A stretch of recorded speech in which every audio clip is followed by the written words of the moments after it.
एक व्यूअर हैं जिन्होंने अभी मेरे वीडियो पे कमेंट किया है जिसमें उन्होंने कहा है कि sir I want to understood the meaning of imaginary number but I am getting confuse, कुछ कन्फ्यूजन उनको हुआ है और वो कह रहे थे कि किसी एप्लीकेशन के तरीके से किसी और तरीके से थोड़ा उसको समझाने की कोशिश करें। तो इस वीडियो में मैं उसी मुद्दे पे बात करूंगा। उनके कमेंट का ये एक तरह का मेरा आंसर होगा कि what is the meaning of real number, what is the meaning of imaginary number, हम कैसे उसको विजुलाइज कर सकते हैं और कहाँ हम उसको नॉर्मल लाइफ में, नॉर्मल फिजिक्स में, साइंस में उसका कहाँ एप्लीकेशन देखते हैं। तो सबसे पहले मैं आपको बिना आयलर का फार्मूला बताए ज्योमेट्रिकल बेसिस पर उसकी बात करेंगे और फिर आपके साथ आयलर फार्मूला डिस्कस करेंगे। और उम्मीद है कि इन दोनों हिस्सों के डिस्कशन के बाद आपको इस सवाल का जवाब मिल जाएगा कि what is the real physical meaning of this imaginary number आई।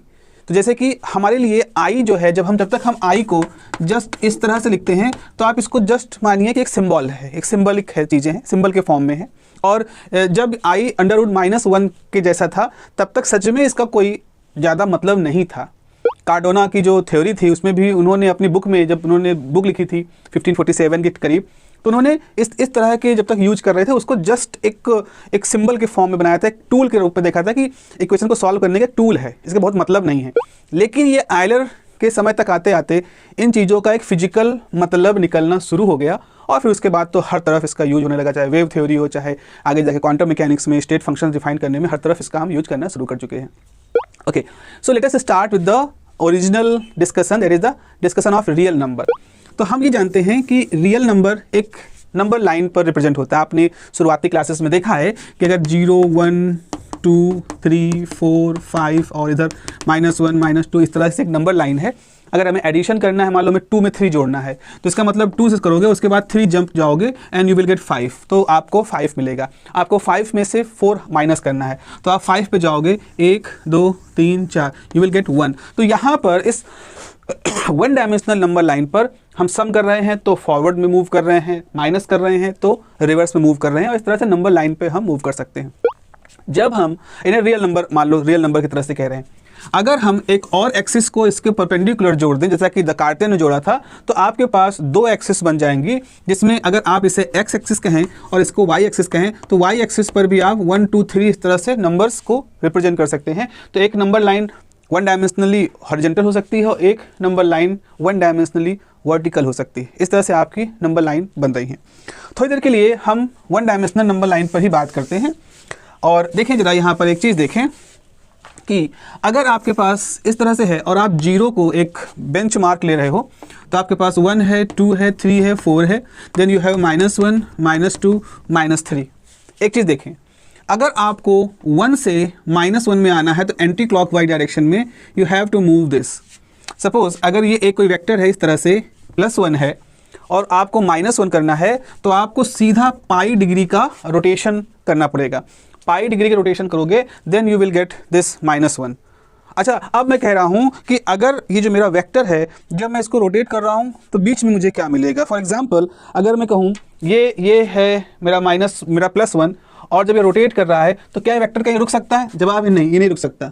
ये यहाँ से है +1 पर और ये जब तक 180 डिग्री नहीं घूम जाएगा तब तक वो नहीं रुकेगा, क्योंकि जब 180 डिग्री घूम जाएगा तो -1 पे आएगा। और इस नंबर लाइन पर या तो +1 का कोई मतलब है या तो -1 का कोई मतलब है। तो इसलिए इस वेक्टर को आप और कहीं पर नहीं रोटेट और कहीं पर नहीं रोक सकते। तो मेरा कहना था कि अगर मान लो ये वेक्टर चल रहा है इस तरह से और वेक्टर चलते चलते यहाँ रुक गया, तो जब इसका टिप रुका तो यहाँ पर एक पॉइंट बन जाएगा। तो क्या इस पॉइंट का कोई मतलब हम निकाल सकते हैं? तो उस समय लोगों ने कहा यह ऐसा सवाल नहीं सही है, क्योंकि 1 डायमेंशनल ही केवल नंबर लाइनों की बात थी और नंबर केवल इसी पर ही आगे पीछे आ सकते थे। नंबर से बाहर कोई जो प्लेन था वो एक तरह से अनटच्ड था, अनएक्सप्लोर्ड था, उस पर कोई एक्सप्लोरेशन नहीं था, कोई उसकी उस पर कुछ तरह कोई किसी पकड़, कुछ व्याख्या कुछ नहीं थी उस जमाने में। तो इसका कोई मतलब नहीं था कि अगर ये वेक्टर जहाँ से चला है 180 डिग्री घूमने से पहले कहीं रुक जाएगा तो इसका क्या मतलब होगा। अगर मतलब भी होगा, अगर हम कार्टेशियन प्लेन की बात करें, एक्स वाई प्लेन की, तो वो एक डिफरेंट चीज़ हो गई। वो तो एक्स और वाई का एक कॉम्बिनेशन, ऑर्डर पेयर की बात हो जाती थी। तो इसलिए ये जो नंबर सिस्टम के अंदर सिर्फ लाइन पर दाएं या लाइन पर बाएं ही जाने का मतलब था, बीच में रुकने का ऐसा कोई भी मतलब नहीं था। तो यहाँ पर इस तरह समझ में आया कि अगर आपके पास एंगल कितना मूव कर रहा है, अगर आपके पास एंगल 180 डिग्री मूव कर रहा है तो क्या हो रहा है, 1 घूम करके -1 बन जा रहा है। अब जरा सोचो, अगर मैं ऐसे कहूँ, 1 को कहूँ कि √-1 मल्टीप्लाई बाई √-1, तो इसका मतलब है कि मैंने कहा कि अगर मैंने इसको कहा तो ये ऐसा कुछ हो गया। This is suppose this is so मैं क्या कहूँ, सपोज ये कहूँ, इसको ऐसे कहूँ कि I² यानी कि √-1 का स्क्वायर यानी -1, ये किसको बिलोंग कर रहा है, पाई रोटेशन को। भाई 1 से -1 हो जाना, 1 से -1 हो जाना किस चीज़ को रिप्रेजेंट कर रहा है, पाई के नोटेशन को, पाई के नोटेशन को ये रिप्रेजेंट कर रहा है। तो यहाँ से अब सवाल आएगा कि अगर आप इसमें एक y एक्सिस जोड़ दो, तो चलो ठीक है, एक y एक्सिस मैंने जोड़ दी और ये कह दिया कि ये इमेजिनरी को बिलोंग कर, इमेजिनरी वाली एक्सिस है। तो यहाँ पर आप देखो, यहाँ पर क्या होगा कि जब ये 1 यहाँ आएगा और जब ये एरो घूम करके 180 डिग्री घूम जाएगा तो यहाँ पहुँच जाएगा, लेकिन अगर ये एरो 180 ना डिग्री घूमे यहाँ पहुँचे तो ये I पे आ जाएगा। इसका मतलब है I जो है वो π/2 रोटेशन को बिलोंग करेगा। ठीक है, तो यानी कि जब भी अगर आपके पास कोई नंबर है 1, अगर आपने 1 को I से मल्टीप्लाई कर दिया, यानी 1 था उसको I से मल्टीप्लाई कर दिया, तो इसका मतलब आपने कितने डिग्री का रोटेशन ऐड कर दिया, π/2 का रोटेशन ऐड कर दिया। अगर आपने इस I टाइम 1 में एक बार फिर से I का मल्टीप्लिकेशन कर दिया तो आपने क्या किया, π/2 में फिर से π/2 को ऐड कर दिया, तो ये हो जाएगा पाई। तो आप देख रहे हो, या किसी भी नंबर के साथ हो सकता है। अगर एक नंबर -2 है, अगर ये 2 है तो अगर आप इसमें I मल्टीप्लाई कर दोगे तो कितना हो जाएगा, 2I हो जाएगा। फिर I मल्टीप्लाई करोगे तो कितना हो जाएगा, -2 हो जाएगा। तो इसका मतलब है कि जितनी बार आप मल्टीप्लाई बाई I किसी नंबर में, जितनी बार आप I मल्टीप्लाई करोगे ऑर्गन प्लेन में एंटी क्लॉकवाइज डायरेक्शन में, देख लो, एंटी क्लॉकवाइज डायरेक्शन क्या होती है, पॉजिटिव एंगल की हम डायरेक्शन लेते हैं। तो जितनी बार हम किसी नंबर में I से मल्टीप्लाई करते हैं ऑर्गन प्लेन में, ऑर्गन प्लेन मतलब होता है एक ऐसा प्लेन जिसमें एक एक्सिस रियल हो और एक एक्सिस इमेजिनरी हो, उतनी बार 90 डिग्री से आपका वो जो वैल्यू है वो मूव कर जाएगा। आपका वो जो वेक्टर है, जो भी आपने लिया है नंबर, वो 90 डिग्री मूव कर जाएगा। तो इसका मतलब है यहाँ पर हुआ +2, तो यहाँ पर हुआ 2I, फिर यहाँ हुआ -2, यहाँ अगर आप फिर से एक बार I मल्टीप्लाई कर दोगे तो ये हो जाएगा -2I, और फिर से जब आप इसमें कर दोगे एक बार I से मल्टीप्लाई तो ये फिर से आ जाएगा 2। तो इस तरह से एक बार I मल्टीप्लाई करोगे यहाँ आएगा, फिर I मल्टीप्लाई करोगे यहाँ आएगा, फिर I मल्टीप्लाई करोगे यहाँ आएगा, और फिर I मल्टीप्लाई करोगे तो ये आपका जो नंबर है, अगर इसको हम किसी नंबर को किसी वेक्टर से डिनोट कर रहे हैं तो यहाँ पर वो रिप्रेजेंट कर देगा। तो आर्गन प्लेन में ऑलरेडी मैंने आपको बताया है कि हम हमेशा नंबर्स जो होते हैं, कॉम्प्लेक्स नंबर, उनको एक एरो से रिप्रेजेंट कर सकते हैं, जस्ट लाइक वेक्टर्स। तो ये जो इनसाइट था कि I का मल्टीप्लिकेशन, अब यहाँ पर आप मत सोचिएगा कि I² करेंगे तो स्क्वायर रूट आ जाएगा, नहीं, यहाँ I का मल्टीप्लिकेशन हो रहा है लेकिन एंगल का एडिशन हो रहा है। तो अब इस बारे में जब सोचना शुरू किया कि आखिर हम I को कैसे लिखें, I को हम कैसे इस तरह से लिखें कि उसका मल्टीप्लिकेशन एंगल में एडिशन होता जाए, इसको कैसे लिखा जाए, क्योंकि ये दो अलग अलग चीज़ें हैं। मतलब आप मल्टीप्लाई कर रहे हो तो I का मल्टीप्लाई होने से एंगल ऐड हो रहे हैं। तो ये जो प्रॉब्लम थी, इसको सबसे पहले आयलर ने कहा तो जाता है कि न्यूटन के ज़माने में भी एक थे जिन्होंने कि इस बारे में लॉगरिथमिक के साथ काम किया था, पर फाइनली 1740 में आयलर जो थे उन्होंने इसके ऊपर ओरिजिनली जो पब्लिकेशन किया था, जिसमें उन्होंने आयलर फार्मूला पब्लिश किया था, आयलर फार्मूला हमको बताया था। तो आयलर ने इस चीज़ को समझा कि आखिर हम कैसे रिप्रेजेंट करें किसी नंबर में I के मल्टीप्लाई होने से ऑर्गन प्लेन में सिर्फ π/2 का रोटेशन ऐड हो, मल्टीप्लाई ना हो। ऐसा नहीं हो रहा है कि आप जब I से मल्टीप्लाई करते हो, जैसे मान लो आपके पास नंबर 2 है, इसको I से मल्टीप्लाई करोगे तो आर्गन प्लेन में जहाँ भी था वो वेक्टर π/2 मूव कर गया। अगर इसमें एक और I से मल्टीप्लाई करें तो ऐसा नहीं होता कि π/2 मल्टीप्लाई होकर π²/4 एंगल हो जाता है, नो, वो ऐड होते हैं। तो I मल्टीप्लाई होता है और एंगल ऐड होते हैं। इस चीज़ को ऐसी कोई मैथमेटिकल कॉन्सेप्ट जो कि इस मल्टीप्लिकेशन और एडिशन को सपोर्ट करे, उसको जब डेवलप कर रहे थे आयलर, तब उन्होंने इस फार्मूले की खोज की, और ये फार्मूला जो था जिसको कि हम आयलर फार्मूला कहते हैं। तो आयलर फार्मूला ये होता है कि e⁻I⁻ is basically cos theta multiply by I sin theta. अपने आप में ये फार्मूला बहुत ही बेहतरीन फार्मूला है, और इसको न्यूटन आयलर और आयलर के बाद के तमाम लोगों ने one of the most effective, one of the most beautiful formula in the mathematical science and physical science में भी इसको आप कहते हैं। यहाँ पर एंगल के साथ आई भी है और एक्सपोनेंशियल भी है। अब जरा देखिए कैसे होता है। इसका मतलब ये निकल के आता है कि अगर हम एक इस तरह से एक सर्किल बनाएं और इस सर्किल के सेंटर से होकर के रियल एक्सिस है, एक इमेजिनरी एक्सिस है, और मान लो ये यूनिट लेंथ की वैल्यू है और किसी समय यहाँ पर है ये वैल्यू, एक वेक्टर है जिसका एंगल थीटा है। तो इस समय हम इसको कैसे रिप्रेजेंट करेंगे, इसका एक हिस्सा यहाँ पर ड्रॉ करेंगे, एक हिस्सा यहाँ पर ड्रॉ करेंगे। ये इमेजिनरी वाला हिस्सा है और ये वाला रियल वाली एक्सिस है। तो आपको मालूम है कि ये जो हिस्सा होगा, अगर ये क्योंकि ये जो पूरा लाइन हमने ये वन वैल्यू की दी, यूनिट वेक्टर आपने लिया है, यूनिट लेंथ का लिया है, इसलिए इसको यूनिट सर्किल कहेंगे। तो जाएगा 1 टाइम कॉस थीटा और ये हो जाएगा 1 टाइम साइन थीटा। तो आपको ये पॉइंट कैसे लिखा जाएगा, cos theta comma sine theta. ठीक है, आर्गन प्लेन में जहां एक एक्सिस रियल है, एक एक्सिस इमेजिनरी है, वहां पर अगर आप इस यूनिट सर्किल को लेते हो तो इस पर्टिकुलर पॉइंट पर, जो कि एक यूनिट लेंथ के वेक्टर का एक पॉइंट है, टिप पॉइंट है, उसके कोऑर्डिनेट्स कौन कौन से हैं, कॉस थीटा और आई साइन थीटा, कॉस थीटा और साइन थीटा। तो इसका मतलब है इसको बिलोंग करता हुआ जब आप कॉम्प्लेक्स नंबर लिखोगे तो ये कॉम्प्लेक्स नंबर होगा, ये होगा cos theta plus i sine theta लिखा जाएगा। ये रिप्रेजेंटेशन वैसा ही है जैसे कि हमने इससे पहले भी देखा है कि अगर हमारे पास ऑर्गन प्लेन में x है और एक y है तो z बराबर क्या होता है, x प्लस आई वाई। वैसे ही यहाँ पर cos theta plus i sine theta लिख सकते हैं। यहाँ तक तो सब कुछ ठीक था, लेकिन जो आपके आयलर थे वो क्या कर रहे थे, वो सीरीज पे काम कर रहे थे। वो टेलर सीरीज, मैक्लॉरिन सीरीज, ये जो ऑलरेडी एग्जिस्टेड सीरीजेस थी, जो मैथमेटिक्स की भाषा में या कह लो कैलकुलस का जो एक्सटेंशन है, यानी कैलकुलस का जो बेसिक थ्योरी, इसको एनालिसिस कहते हैं, उस एनालिसिस की थ्योरी पे काम कर रहे थे जब आयलर। तो उन्होंने देखा कि टेलर सीरीज की हेल्प से या ओरिजिन पर अगर आप मैक्लॉरिन सीरीज बनाते हो तो ये जो ट्रिग्नोमेट्रिक फंक्शन होते हैं, कॉस का ट्रिग्नोमेट्रिक फंक्शन, साइन का ट्रिग्नोमेट्रिक फंक्शन, ये सरप्राइजिंगली सीरीज के फॉर्म में लिख सकते हैं। This is another very great discovery, जहां आप किसी ट्रिग्नोमेट्रिक फंक्शन को सीरीज के फॉर्म में लिख सकते हो। बहुत सारे term just like Taylor series का जो आइडिया वहां पे काम करता है। आप कॉस को लिख सकते हो, आप एक्सपोनेंशियल को लिख सकते हो, आप लॉगरिथमिक को लिख सकते हो। तो वो कॉन्सेप्ट ये कहता है, जो सीरीज सीक्वेंस का जो कॉन्सेप्ट वो कहता है कि हम कॉस को भी सीरीज के फॉर्म में लिख सकते हैं, साइन को भी सीरीज के फॉर्म में लिख सकते हैं। इसी डिस्कवरी के दौरान आयलर ने जब इस कॉस की सीरीज की वैल्यू यहाँ रखी, साइन की सीरीज की वैल्यू रखी आई के साथ, और जब उसको पूरा वर्कआउट किया तो उन्होंने पाया कि ये कॉस और आई की सीरीज एक्सपोनेंशियल e की पावर आई थीटा की सीरीज से मैच कर रही है। तो उस इस डिस्कवरी से जब इसका सीरीज फॉर्म रखा, सीरीज का एक्सपेंशन फॉर्म रखा, साइन की सीरीज का एक्सपेंशन फॉर्म रखा, तो उन्होंने देखा कि इस पूरी सीरीज की वैल्यू जो है वो e की पावर आई थीटा की सीरीज के साथ मैच कर रही है। और ये वो सबसे ब्रेकिंग पॉइंट था जहां पर आयलर इस फार्मूले को देते हैं कि बेसिकली अगर आप आर्गन प्लेन में इस तरह से ट्रिग्नोमेट्रिक फॉर्म में कॉस थीटा और साइन थीटा लिखते हो तो आप एक्सपोनेंशियल को भी ऐड कर सकते हो। तो उन्होंने इसको लिखा कॉस ई की power i theta is equal to cos theta plus i sine theta.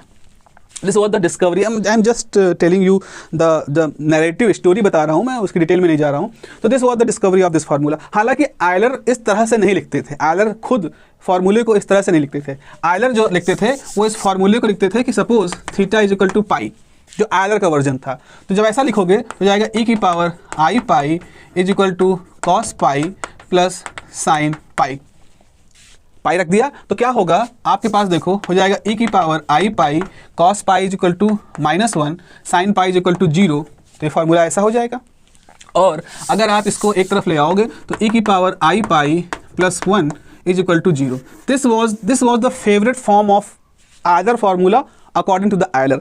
Euler फार्मूले का इस तरह का फॉर्म बहुत पसंद करते थे। अच्छा, पसंद क्यों करते थे, कारण क्या है, क्योंकि मैथमेटिक्स की दुनिया के जो कुछ बड़े सिंबल्स हैं सब यहाँ पर मौजूद हैं। जैसे 0 मौजूद है, एक्सपोनेंशियल मौजूद है, पाई मौजूद है, 1 मौजूद है।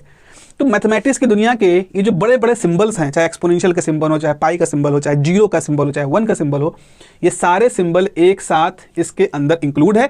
और बाय डिफ़ॉल्ट ई के अंदर ट्रिग्नोमेट्री भी इन्वॉल्व है। तो यहाँ ट्रिग्नोमेट्री भी इन्वॉल्व है, यहाँ इक्वेशन का फॉर्मुलेशन भी इन्वॉल्व है, यहाँ एक पॉलिनोमियल स्ट्रक्चर, एक तरह का बाइनरी ऑपरेशन भी यहाँ पर इन्वॉल्व है। So from the point of view of analysis, point of view of calculus, point of view of algebra, बहुत कुछ है जो इसके अंदर इन्वॉल्व है। तो अभी तक मैंने ये बताया आपके साथ कि पाई का मल्टीप्लिकेशन क्या होता है। पाई का जब भी मल्टीप्लिकेशन आप करते हो तो आप क्या कर रहे होते हो, हर बार पाई बाई 2 उसमें ऐड कर रहे होते हो। आप हर बार पाई बाई 2 को ऐड करते हो, और पाई बाई 2 ऐड करने का मतलब है आप 90 डिग्री घुमा दे रहे हो, 90 डिग्री रोटेट कर दे रहे हो। तो आप यहाँ पे खुद ही देखो, अगर आप e की पावर i पाई बाई 2 करोगे तो जाएगा cos pi by 2 plus i sine pi by 2, और यहाँ पे हो जाएगा तो e की power i pi by 2 is equal to 0 plus i। तो e की power i pi by 2 is basically i।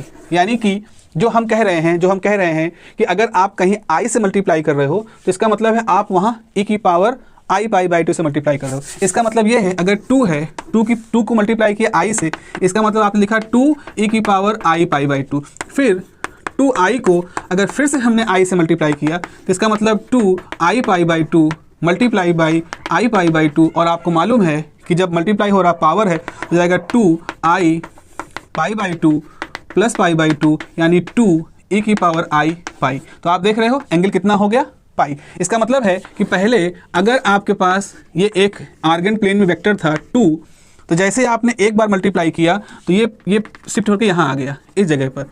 तो इस जगह पे आया तो इसको लिखा 2 e की पावर i पाई बाई 2 भाई, क्योंकि 2i को हम e की पावर i पाई बाई 2 लिख सकते हैं। उसके बाद एक बार फिर आपने जब इसमें i से मल्टीप्लाई किया तो ये हो गया 2 e की पावर i पाई।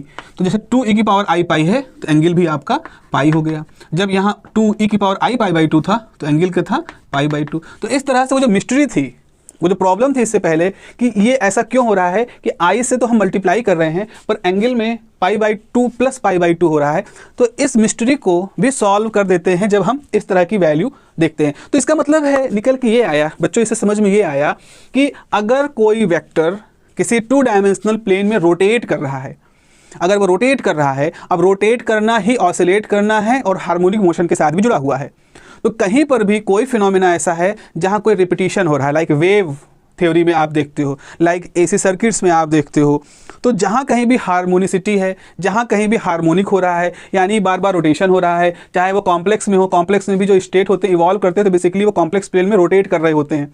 तो कॉम्प्लेक्स क्वांटम मैकेनिक्स में भी ये स्टेट फंक्शन आता है। क्वांटम मैकेनिक्स में अगर स्टेट इवॉल्व होता है तो बेसिकली वो कॉम्प्लेक्स प्लेन में हिल्बर्ट स्पेस में वो रोटेट हो रहा होता है। आपका एसी सर्किट में भी आप फेजर डायग्राम बनाते हो तो वहाँ भी आप लीड और lag, reactive circuit, capacitive circuit, inductive circuit में जो बताते हो वो भी इसी एंगल से ही शो करते हो उस प्लेन में। ऐसे ही वेव में जब आप बात करते हो, वेव थ्योरी में बात करते हो, तो जब भी आप कोई सिंपल हार्मोनिक क्वेश्चन सॉल्व करते हो तो उसको कॉस थीटा या साइन थीटा में लिखते हो, यानी एक तरह का ऑसिलेशन शो कर रहे हो। तो कुल मिला के लब्बो लुआब ये निकला कि जितनी भी जगहों जहाँ पर कॉम्प्लेक्स नंबर का हम इस्तेमाल करते हैं तो वो कॉम्प्लेक्स नंबर जैसे पहुँचता है वो एक रोटेशन को शो करता है, एक पीरियोडिसिटी को शो करता है, एक ऐसे व्यवहार को शो करता है जो कि रिपीट हो रहा है। और ये रिपीटेटिव व्यवहार, ये पीरियोडिक व्यवहार हमारे नेचर का एक बहुत बड़ा हिस्सा है। हमारी पृथ्वी भी पीरियोडिकली मूव कर रही है, सूर्य के चारों तरफ पीरियोडिकली मूव कर रही है, अपनी एक्सिस पे पीरियोडिकली मूव कर रही है। आप देखें ऋतुएं जो होती हैं, क्लाइमेट चेंज भी होती है, वो भी एक तरह का पीरियोडिसिटी ही फॉलो करते हैं। सर्दी गर्मी बरसात के जो मौसम होते हैं वो भी पीरियोडिक फॉर्म में होते हैं। हमारे हार्ट का जो फंक्शनिंग है वो भी पीरियोडिक फॉर्म में होता है। हम भी रोज़मर्रा के जीवन में अपनी पीरियोडिसिटी को ही फॉलो करते हैं, सोते हैं, जागते हैं, उठते हैं, खाते हैं, काम करते हैं, फिर सोते जागते उठते खाते काम करते हैं, तो हम भी एक पीरियोडिसिटी को फॉलो करते हैं। डिसिप्लिन होना भी असल में किसी पीरियोडिसिटी को स्ट्रिक्टली फॉलो करना ही होता है। ठीक है, आप और बड़े लेवल पे देखो, मार्केट के अंदर आप इन्वेस्ट करते हो, डिमांड होती है, सप्लाई होता है, फिर ग्रो होती है, डिमांड सप्लाई का एक चक्र शुरू होता है। तो आप अगर बड़े लेवल पर देखो, पूरे दुनिया की हर चीज़ को माइन्यूट से माइन्यूट एटॉमिक लेवल पे जाके देखो, पीरियोडिसिटी एग्जिस्ट करती है। वाइब्रेशन में भी पीरियोडिसिटी होती है, टू एंड फ्रो मोशन होता है अपनी एक्सिस, अपने मिड पॉइंट के इर्द गिर्द। तो ये जो पीरियोडिसिटी है, जो हार्मोनिसिटी है, जो कि हमारे नेचर के अंदर मतलब एक तरह से फंडामेंटली बनी हुई है, नेचर ही फंडामेंटली वैसे बनी हुई है, उनको समझाने के लिए सबसे अच्छा टूल मेरे पास क्या निकल के आया। अगर मेरे पास कॉम्प्लेक्स प्लेन की मैं बात करूं तो उस कॉम्प्लेक्स प्लेन में इस तरह का वैल्यू, इस तरह से जेड को इस तरह से लिख देना, जेड को इस तरह से ई की पावर आई थीटा के फॉर्म में लिख देना, और आई थीटा को फर्दर कॉस थीटा आई साइन थीटा के फॉर्म में लिख देना, जिसको कि हम सीरीज सोल्यूशन से प्रूव भी कर सकते हैं। This is the biggest discovery, biggest advantage of complex analysis. तो अब ऐसा है, देखो अब या तो हम इसके बाद से फिलोसफिकली अंदर जाएं। मेरा ये जो पर्सपेक्टिव ये है कि the way you will enter into the subject, और इसके एप्लीकेशन पार्ट में आप जाके एक बार एसी थ्योरी को पढ़ें, बेसिक इलेक्ट्रॉनिक्स हमने पढ़ी होगी, बेसिक इलेक्ट्रॉनिक्स जाके पढ़िए। आप फूरियर सीरीज कभी पढ़ोगे तो फूरियर फंक्शन के अंदर, फूरियर के अंदर ये e की पावर i ओमेगा t एक कॉम्प्लेक्स स्पेस की बात होती है जो कि फ्रीक्वेंसी डोमेन में है। टाइम डोमेन से फ्रीक्वेंसी डोमेन में आप जाते हो, स्पेस डोमेन से रेसिप्रोकल डोमेन में आप जाते हो। तो फूरियर एनालिसिस हो गई, सीरीज एनालिसिस हो गई, एसी सर्किट्स हो गए, क्वांटम मैकेनिक्स हो गई, वेव थ्योरी हो गई, ये सारा जो कुछ भी इंपॉर्टेंट पार्ट है। आप इलेक्ट्रोमैग्नेटिक वेव को बिना इसके समझा ही नहीं सकते हो अच्छी तरह से मैथमेटिकली। तो इलेक्ट्रोमैग्नेटिक वेव को समझाना है, बहुत सारे मैकेनिकल ऑब्जेक्ट को समझाना है, वाइब्रेशन सिस्टम को समझाना है। तो ये सब कुछ जो हम समझाने के तरीके इस्तेमाल करते हैं, जहाँ पीरियोडिसिटी, वाइब्रेशनल सिस्टम की बात होती है, वहाँ पर हम इस e की पावर i थीटा या कॉम्प्लेक्स को यूज करते हैं। तो ऐसा कोई सीधा मतलब और कोई बहुत गहरा मतलब वो तब समझ में आएगा जब हम वो टूल करेंगे, जब हम कॉम्प्लेक्स एनालिसिस कर रहे होंगे, जब हम फूरियर सीरीज कर रहे होते हैं। तो फूरियर सीरीज में फिर आप देखोगे कि यहाँ पर e की पावर माइनस आई ओमेगा टी डालने से हम किस तरह से अपने डोमेन को, कैसे हम फूरियर को इन्वर्स फूरियर कर रहे हैं।